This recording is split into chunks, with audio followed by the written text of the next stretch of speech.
Hello, I'm retired Battalion Chief Larry Cockman, Chairman of the Greensboro Fire Department History Book Committee. The American Fire Service is rich in tradition and culture. A firefighter's life is filled with many emotional highs and lows.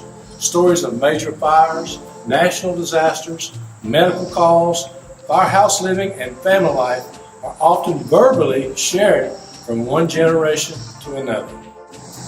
Many times these stories are lost forever when a firefighter passes away. In an effort to preserve these stories, in 2019, the Greensboro Fire Department History Book Committee launched a new program of recording audio-video of our retirees' lives.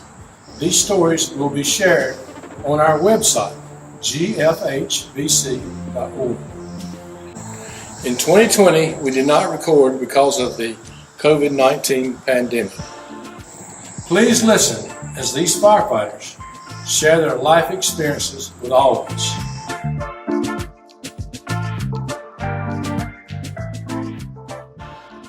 Chuck Mardis. I'm 68 years old. I came on in 1977, so I did 34 years with sick leave, 33 and a half really. And my rank was fire captain. Well, I was originally from Fayetteville. I was born in Winston-Salem, I don't know why, but my dad was in the 82nd Airborne. And so we lived in Fayetteville till 1960. So I was born in 54, so 6 years there.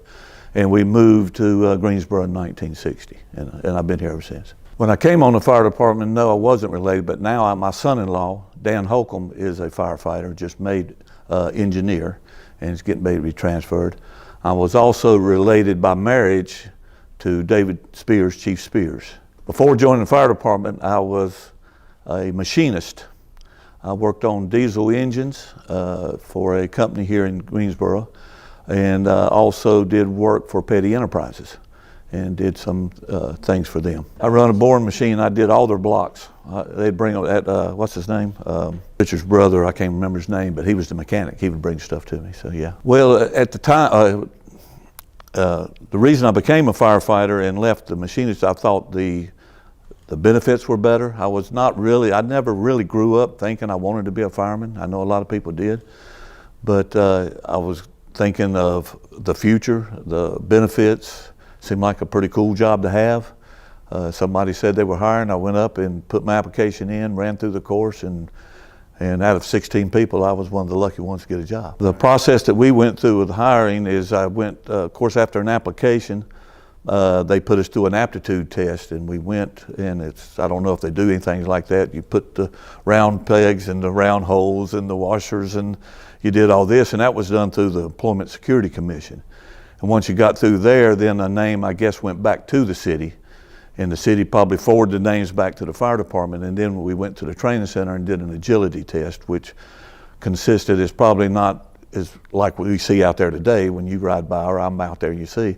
It was more like we did some jumping jacks, some push-ups, we lifted hose, we climbed the stairs, ran around the tower, and I think we ran like a 50-yard dash with a Scott Air Pack. And after that, it was, if you passed that, I guess you was good enough to have a job. So I'm close. I will believe it was somewhere around $590 a month when I got in. I think they thought we were so good that I think the city readjusted things that we actually went to about $620 a month before we graduated. That was in 1977. My training class, we had 16 guys in the training class, and I'm gonna try to go alphabetically, and I hope I don't leave anybody out. But Richard Beeson was in there, Bill Brown was in there, Larry Gaulden, Marvin Fanning, Steve England, a guy whose last name Milton, myself. There was a guy that I sat beside named McPherson that actually quit the day of graduation. That his old job came back, and he just said, I got to go back.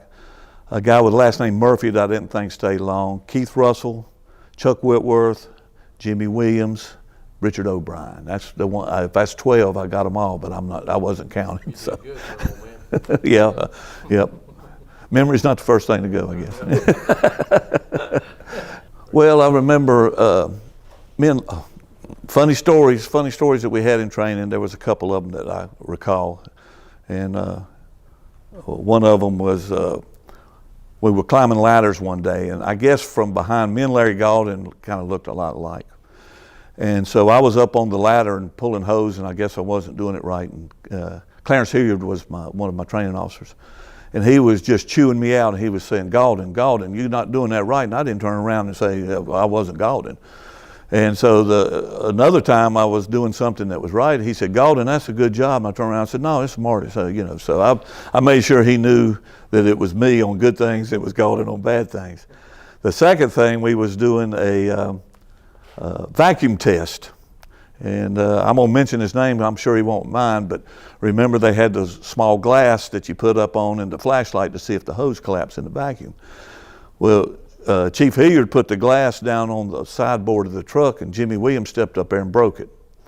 And so he went back and he says, I got one more piece of glass, and he put it back down. He said, nobody touch it. And sure as a world, Jimmy put his foot back up there and broke that glass again, so we had two. So we didn't get to do the test that day. I don't know if he remembers that or not, but I remember that. During my career, to feel like we were doing something special, I think you was always out in the public, and I think the public looked at you different than they looked at me when I was doing something else. I think that we had, from the tradition of the fire department and the men of the fire department that came before us, we were known as guys that would go above and beyond to do the right thing. And we was there for you, and we wasn't there for any other reason than for the people that we were there to protect. And I think the respect that we got out of that from the public, I think made us feel special. I also think that the guys that were there were special, and so that treatment was warranted. When I got out of training, my first assignment was Engine 4. I can even say it was on a B shift. We got Engine 4. My first captain was Bob Gulledge. Driver on the company was Ken Gillis. Second driver was Randy Parrish. Johnny Jones was on the back, and I was, at that time, they put a fifth guy on the truck. And we were we were paired with Truck 10 then, which was an old snorkel. Jack Friddle was the captain on there, and Bucky Marsh was there, Jimmy Gwynn was there, and I can't remember who the driver was. But anything you remember about your first captain that stands out? I'm talking positive things. Around the fire station, and things that we did in the eating, I thought was very important. I know a lot of people, and that was their decision to make, went out. I always kidded guys that cooking is on your evaluation. That is something that you need to learn how to do. Get two meals you could cook if you're in a 2 company stations once every 7 days or 8 days. 1 company station every 4 days, just get something new, cook hot and learn how to cook a hot dog on Saturday. But to sitting around, I mean, it's not just sitting around and eating together, it's the cooking together, it's the helping. The guys got in trouble, hey, I know how to do this, I'll help you. We're a little behind today, we wrote a call, everybody jumps in there and makes it done. It's a team building like thing also. Plus, it's a time for you to sit down sometimes and maybe not talk about the fire department. Andy Griffith's on the TV, we're laughing at this, we're doing that. So I always thought that eating at the fire station was important than to get out into the public, which was nothing wrong with it, and be distracted by the outside things. I like to think I was. I'm still cooking at home was I a good cook? I think I had some recipes that everybody liked and tried to, Charlie Jones liked my steak and gravy, and it's an inside joke because he'd come back and he said, I can't make it taste like you did. And then finally he found out, I told him all ingredients except one. I didn't tell him the little secret ingredient made the taste. So I had a few. I think steak and gravy is what I got requested a lot, but I would try to cook, different things, not just that every time. Well, the dorm rooms, when we had the dorm rooms, I thought, we didn't know any better. We had the big hospital beds, where it was more military barracks type living, and we didn't know there was anything different. If you wanted a private room, you had to strive to be a captain or battalion chief where you could get your own room. But I thought that all of us being together was a good time. I didn't have a problem with that. I thought that, you know, even though somebody might keep you up at night, snoring a little too much or whatever, but you were all in there together. The team was there. The team was there with you. Discussions a lot of times made, you know, while you're going to sleep, you're talking about this or that or the other. Yeah, probably toilet paper. Pillows, you know, pillows would hit people. I've even heard of people dragging their a bed out in the apparatus floor because a guy snored too much, or pick him up and carry him out. But I like the concept. I think that going and getting in your own room is just keeping you apart. And I think that the company should be together. Yes, the differences I think today from the time that we came on, I'm not in and out of the stations quite as much, but what we just visited on, I mean, it seems like that when you come in, you almost got to find the group. They're in different areas doing different things, where in our days you came in, there was always somebody at the table with somebody else, or you was always in the dorm, always in the office doing reports together. I feel like that now it's more of an individualized fire department, you know, in more than a team fire department. That's what I see, and it might not be true, but I'm not in there all the time, you know. So the changes I see now, I think our apparatus are what I see when I'm out on the, you know, I go over to the gym and work out and stuff, and I see fire apparatus that is a lot better than what we had. It's a lot easier to operate, and I think that's a good thing, because a lot of, you know, it's helps the citizens. The equipment's better. You know, you can set it up faster. You can do things like that. Technology, I don't have a problem with technology. We got some of it as we came through. And, you know, technology is a fine thing if it's used the right way. And I think that we did. I mean, you know, when it first came in, I was resistant. We was handwriting reports like I told you before. We was looking up in the dictionary how to spell things on our reports. And then the computers came in and started, we don't need these. Well, 6 months in, we don't want to write these things again, you know.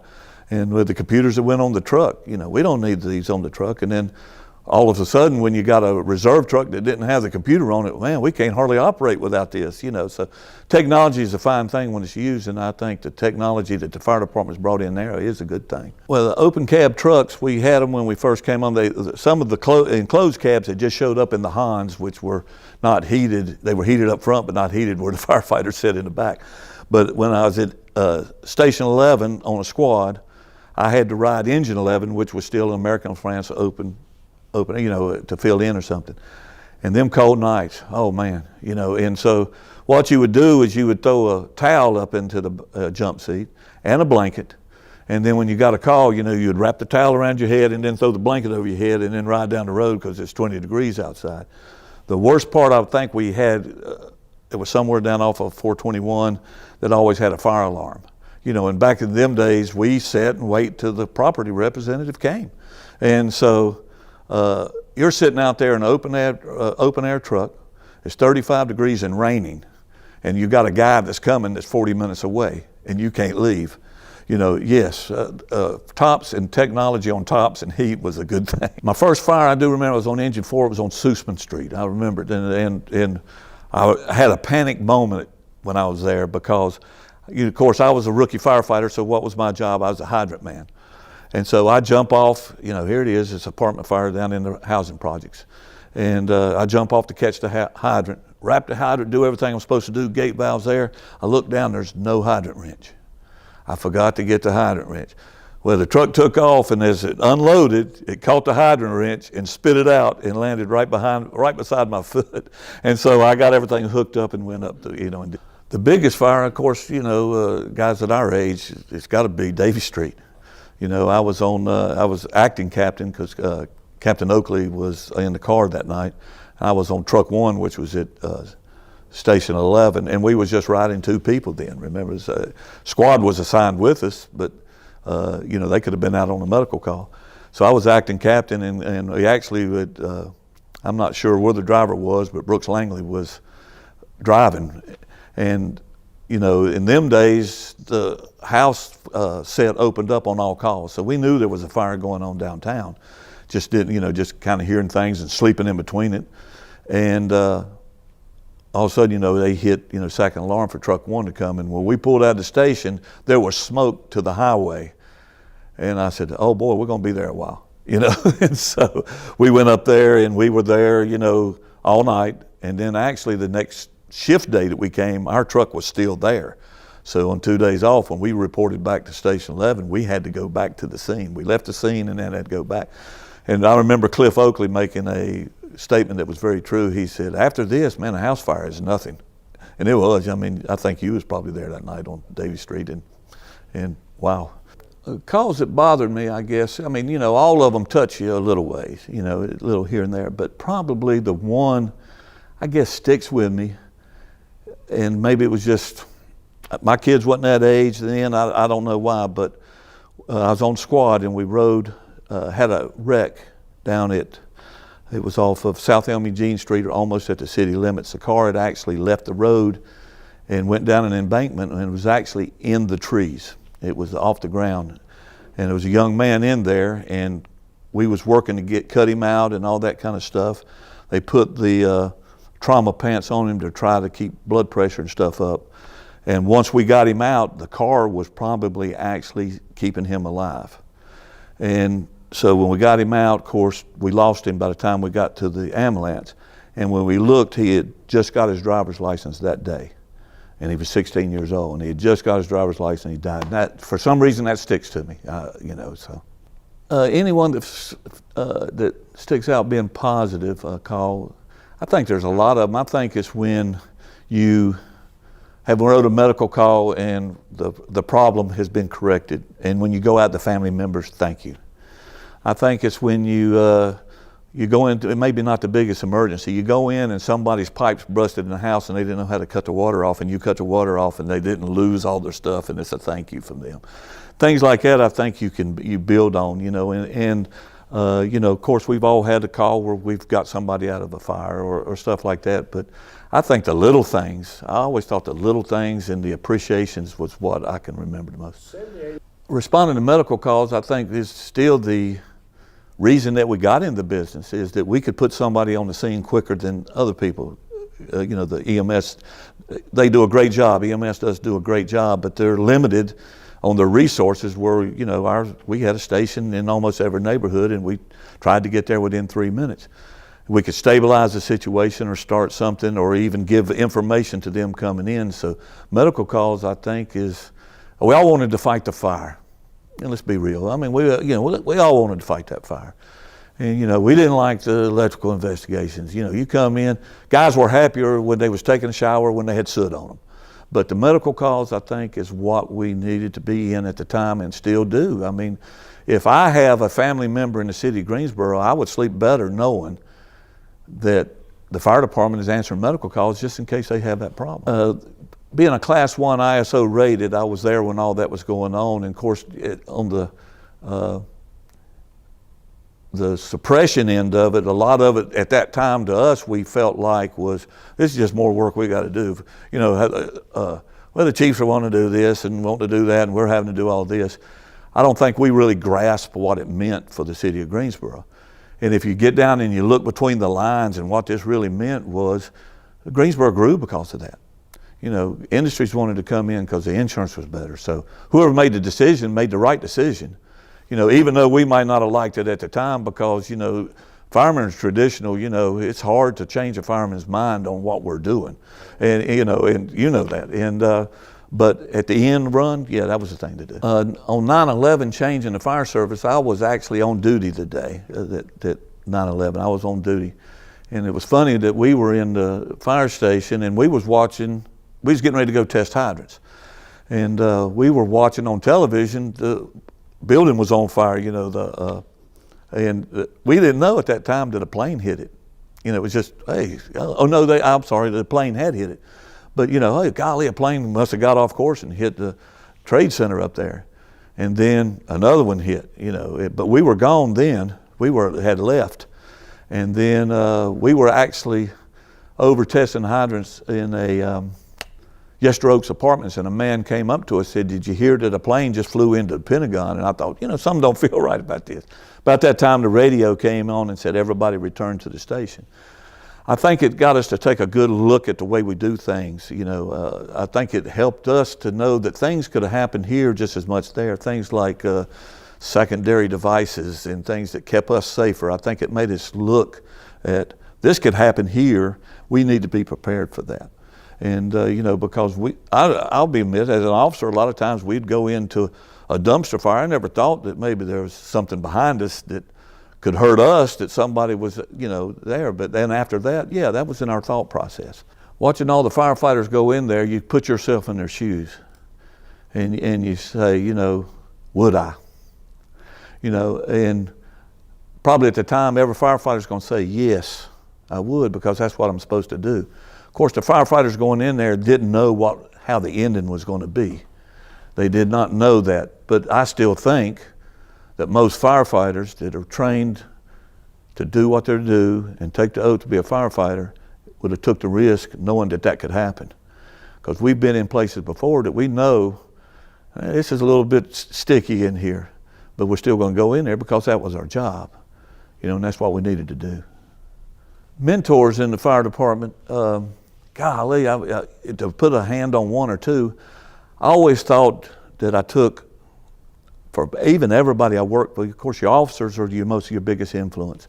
Your captains are probably your biggest influence. You're around them more than you are the chief officers and stuff. But there was guys, in the station that did. I always felt like that I took a piece of everybody. Everybody had something, good, bad. Oh, I'll never do that. Oh man, that's pretty good. I think that you put back in your mind and say, this guy did it the right way. I'm gonna bring up something for you. Your brother, Raymond Cotman. Everybody wanted to be Raymond Cotman. Why not?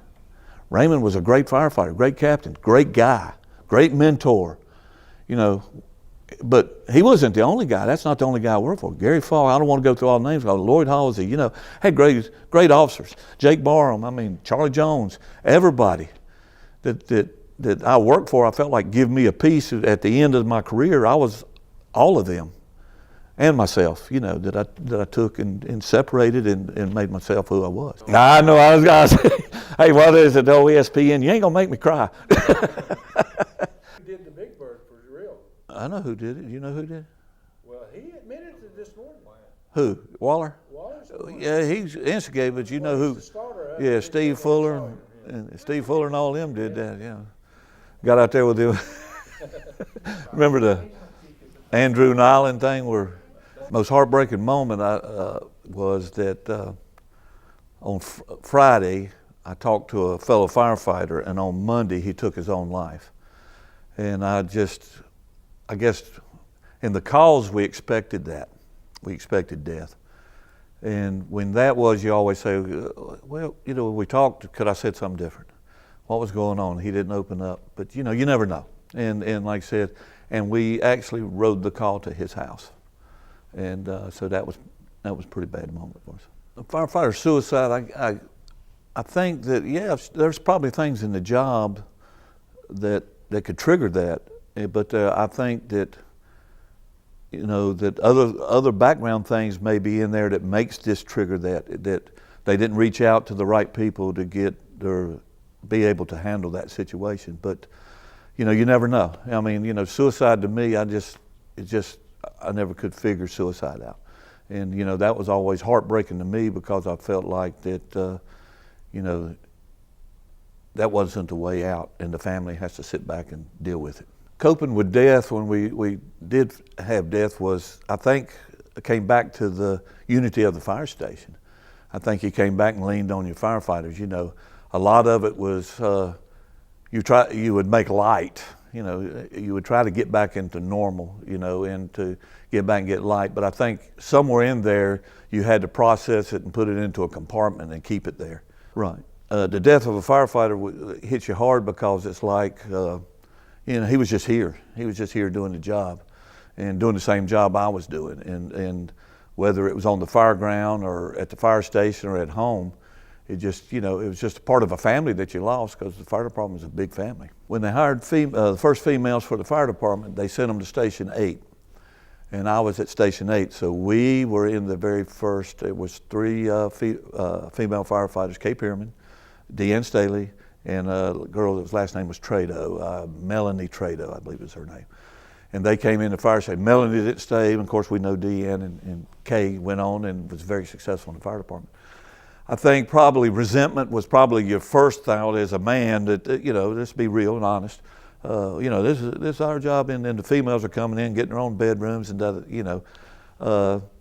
and at that time, yes, that's probably what needed to be happening. But I think as a firefighter in there and processing that they're getting special treatment because they're a female, and feeling that way. But after they got in the station, started doing their job, because we ended up transferring, and Deanne Staley, one of the best firefighters I ever worked with.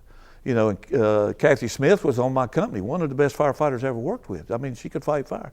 So I think it just, something new. Like I said, firemen don't like things new. Something new we had to get into where we knew that it was needed, they could do the job, and everything was good. Would I do it all over again? Yes, I would do it all over again. It was a great ride. I don't think there was hardly any day from day one to the last day I might want to be somewhere else. It could be a birthday party, or kids are going to the pool, or the baseball game. But I didn't mind getting up and going to work. And I would tell guys all the time, where else can you come to work and you know that it's probably going to be something different every day that we're here. We're going to ride a fire call, we're going to ride a medical call, but it's not going to be the same as the last one we rode. It's going to be different. It's going to keep us up going. So yes, I would do it again, and no regrets. No regrets. Do anything different? I'd do anything different in the fire department or outside the fire department? In the fire department. No, I don't think so. I mean, I was proud of what I did in my career and how I conducted myself. I felt like I came to work every day ready to work, and when 8 o'clock hit, I was ready to get off. The roles of firefighters, I guess, probably, and you just mentioned, we had started special teams when me and you were still there a little more, and I think they're probably a little more sophisticated now than they were when we started them. Of course, we was in on the ground floor, and we was all babies at it. The building collapse team, we was putting, we didn't basically know what we were doing, whether it was right or wrong. We was just trying to do it. And then as it evolves, you things get placed into place, and you got specialists that you can depend on. These guys really know what they're doing. Let's get them in here. I don't need to do this. So yeah, I think in that's part of it has, but the day-to-day firefighting is, the old saying, you got to put the wet stuff on the red stuff. I don't think that changed. I think medical calls is, some techniques have changed, but still you got to stop bleeding. You got to start a heart. You got to, I think that's all the same. So any organizations, I was not active in any organization. Armed Forces, I did not serve, no. People are put on this earth to do certain things. You give certain skills. God gives us all certain skills to do what we need to do. So I was at the right place. I think I was at the right place to do what I was supposed to be, along with 300 other guys when I first came home and 600 guys when I left. We're all, I think, at the right place.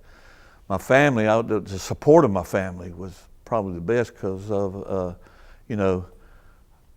I needed to support them. I needed a job, but the job actually took me away from them a lot. So their support helped me be a better firefighter. My wife is at home to support me when I was at work was just outstanding. And this is probably going to hit a question that we're going to hit down the road, but and I said this when I retired, and was thanking everybody that, when you stand up there at the hot dog, I'm thanking everybody that you can think of in the room. And of course, my wife's sitting there, and I think she thought I was going to leave her out. She was my hero, because every third day I get up at 6:30 in the morning and get ready to go to work, and I'm gone at 7, and I don't get back to the next day at 8. So there's 2 days she's got to get kids ready to go to school. She's got to feed them breakfast. She's got to feed them supper. She's got to get them to baseball practice or softball practice or soccer practice. She's got to help with homework. She's got 3 kids at home that she's giving baths to and making sure they're put in bed. I'm at the fire station doing my thing, and as she said, and probably every wife out there would hear this, everything that bad happened at home happened on that third day that we weren't there, and so she, our wives kept the family going and kept the pressure off of me to where I could do my job at work and not have to worry about what was going home at home. Firefighting, I know, is dangerous, and it could, could interfere with my health a little bit. Excuse me, I'm sorry.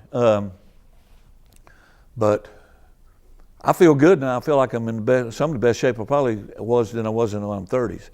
But I'm probably more health conscious than I was when I was in the 30s. I know that we were exposed to a lot of stuff, and we did take precautions, but in our earlier years, you was tough if you could fight fire without an air pack, which was not a smart thing to do, but that was, times change and we get smarter as, and things, but I don't feel like right now, probably playing ball when I was younger has more effect on my soreness now than firefighting did, if joints hurting and things like that. So far, yeah.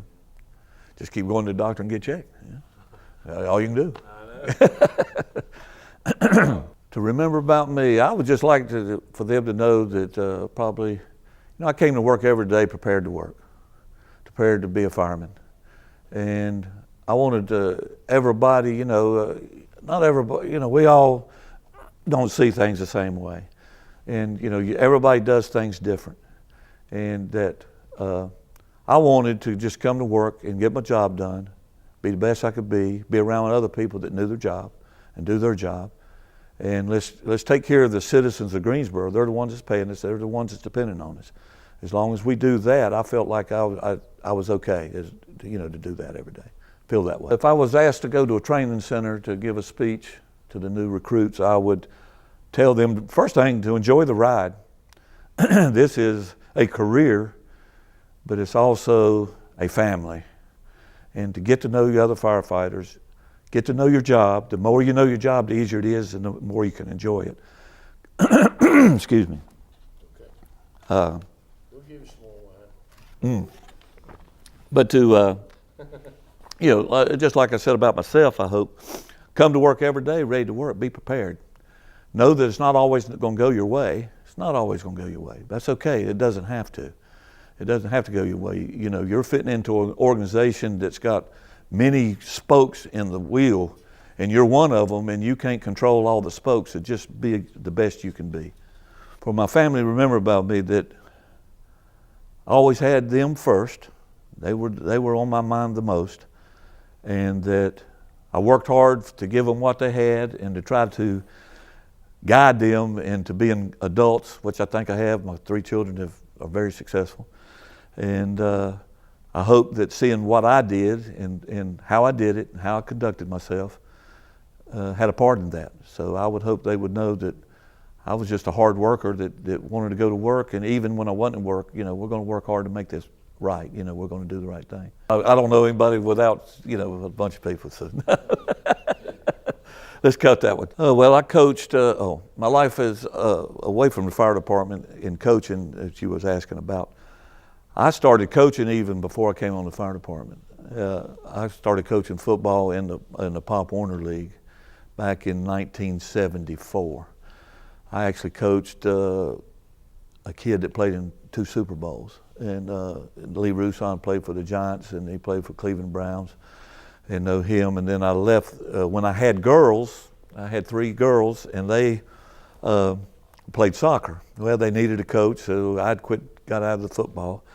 And so I started coaching soccer, and I coached all 3 through the different areas, and did that for, 20 years probably.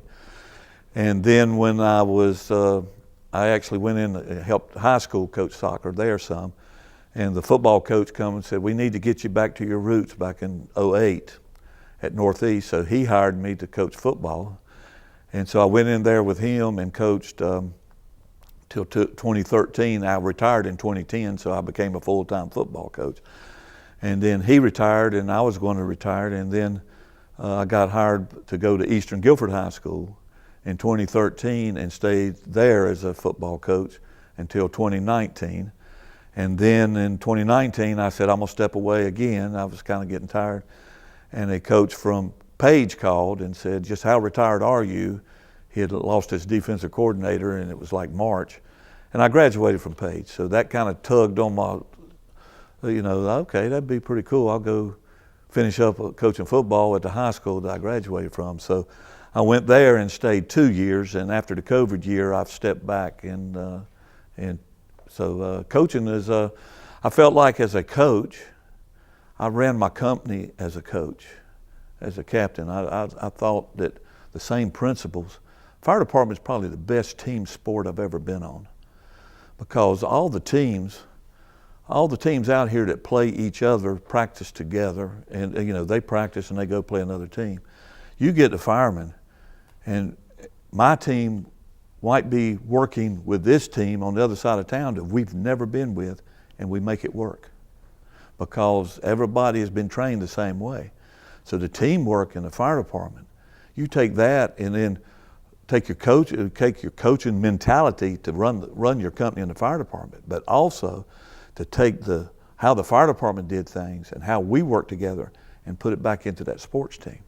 So I think it was a two-way street, and I think that's what made me successful. You can sell that if you want to. When I do my interview, I'm going to tell all the lies. What I miss, I guess, is the guys. I mean, that's what everybody's going to say. I mean, What do you mean by that? Just the hanging around with the guys. I mean, being in the station with the guys. I mean, yeah, we went through a lot of stuff together. And the old saying is, you know them better than you know your family. You do. I mean, you do. I mean, you know what they like, what they don't like. But what we talked about the first interview, sitting at the dinner table, you'd finish eating dinner and sit there for another 30 minutes, 40 minutes. Then you'd play cards for 20 minutes to find out who was going to wash the dishes. It would have took 5 minutes to do, but it was just all that. Sitting out behind the station on a summer night when one guy's washing the car and everybody's out there talking around, and maybe jump in and help him, or do that. Just the camaraderie that you always had, with the guys. I ride by stations now, the station I was at, 40, not putting nothing on the guys that's there. But I'll tell my wife, on a summer or spring day, I said, ride by and the front doors are open. I said, well, when we were there would be 4 chairs out there and we'd all be sitting at the front of the station watching the traffic go by. But it seems like you don't see that anymore. You don't see them guys sitting out there. Maybe there's a reason for that, but that was great times. That was great times. So I think we covered it. Well, you didn't tell them how much you love me. Well, but they ought to know it. I'm sitting here. I gave up my morning of watching it rain at home. In closing, the Greensboro Firefighters History Book Committee hopes you have gained a greater insight into the dangers, the challenges, and emotional events that have influenced and shaped the American firefighter.